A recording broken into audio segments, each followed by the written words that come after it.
இன்றைக்கி நம்ம கார்டன்லேருந்து ஃப்ரெஷ்ஷாக பறிச்சிட்டு வந்த மக்காச்சோளம் எப்படி சாப்பிட்டா டேஸ்ட்டாக இருக்கும் அப்படின்னு பார்த்துடலாமா? மக்காச்சோளம் பிடிக்காதவங்கன்னு பார்த்தா அது ரொம்ப ரேர் தான். பிடிச்சவங்க தான் ரொம்ப அதிகம். என்ன நான் சொல்கிறது கரெக்டு தானே?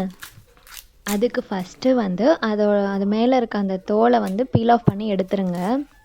இதை வந்து அடிக்கடி உங்கள் ஃபுட் பிளானில் வந்து சேர்த்துக்கோங்க. ஏன்னா இதில் நிறைய ப்ரோட்டீன் சத்து வந்து இருக்குது. சின்ன குழந்தைங்கள்லேருந்து பெரியவங்க வரைக்குமே இதை வந்து தாராளமாக எடுத்துக்கலாம்.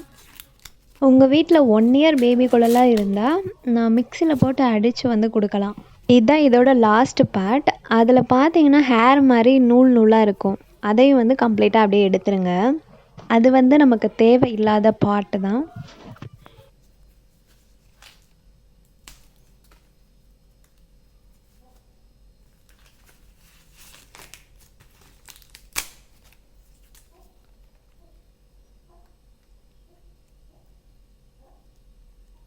அதோட அந்த தோலெல்லாம் எடுத்துட்டாவே பாதி வேலை முடிஞ்ச மாதிரிங்க. ஏன்னா உரிக்க உரிக்க வந்துக்கிட்டே இருக்கும். அதெல்லாம் எடுத்து இப்போ ஓரமாக வச்சிடலாங்க.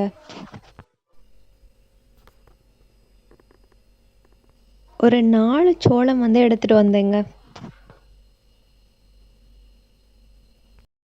இப்போது ஸ்டவ் ஆன் பண்ணிவிட்டு ஒரு கடாயை எடுத்து வச்சுக்கோங்க. தண்ணி ஃபில் பண்ணிக்கோங்க.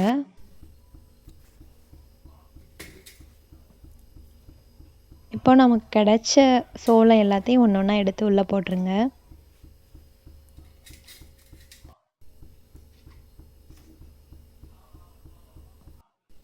தேவையான அளவு உப்பு உங்களுக்கு ஏற்ற மாதிரி கொஞ்சமாக வேணும்னா கொஞ்சமாக போட்டுக்கோங்க, இல்லைன்னா நிறையா போட்டுக்கோங்க.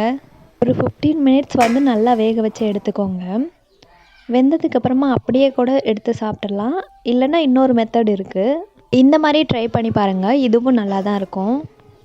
அதுக்கு ஒரு கம்பி எடுத்து அதில் குத்தி ஸ்டவ் ஆன் பண்ணி அதில் நல்லா வந்து சுட்டு எடுத்துக்கோங்க. இந்த மாதிரி எல்லா பக்கமும் திருப்பி திருப்பி காமிச்சு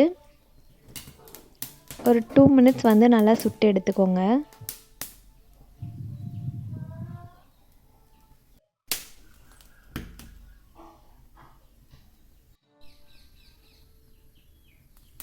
இந்த மாதிரி பண்ணும்போது அதோட டேஸ்ட்டே வந்து டிஃப்ரெண்ட்டாக நல்லா இருக்கும்.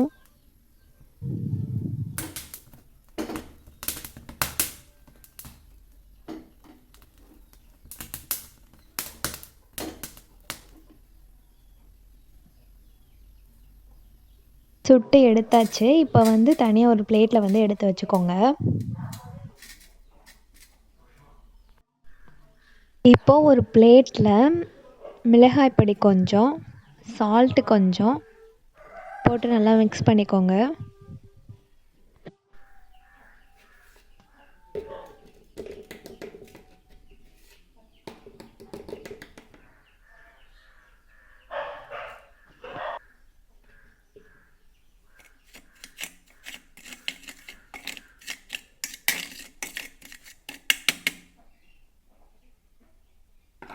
அடுத்ததாக ஒரு லெமன் எடுத்து 2ஆக கட் பண்ணி அதில் இருக்க ஒரு பாதியை வந்து இதில் புழிஞ்சு விட்டுக்கோங்க.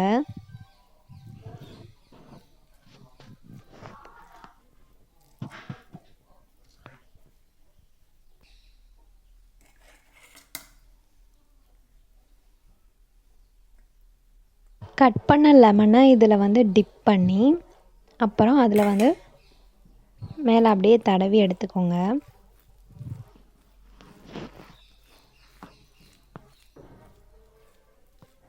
அவ்வளோதான். இப்படியே சாப்பிட்டிங்கன்னா ரொம்ப சூப்பராக இருக்கும் சுவை.